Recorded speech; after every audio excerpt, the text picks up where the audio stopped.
دریای کاسپیان جنوبش بسیار پربارتر از شمالشه. جنوب دریای کاسپیان نقطه گود دریاست، یعنی زیستگاه بسیار درجه یک و عالی برای ماهیان خاص دریای کاسپیانه که ماهیان خاویاری هستند. از نظر ذخایر نفتی و گازی هم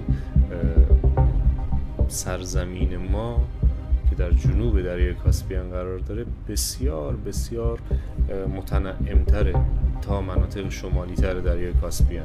دو نعمتی که برای ما هم هست، دو نعمتی که داره یک کشور نمیدونم 8-9 میلیون جمعیت داره، فکر کنم یک کشور 8-9 میلیونی رو داره کاملا میچرخونه و ما توی استان گیلان نمیتونیم استخراجات خودمون از این دریا رو به حدی برسونیم که حتی امور ساده و رفاهی مردم خودمون رو ازش تامین کنیم.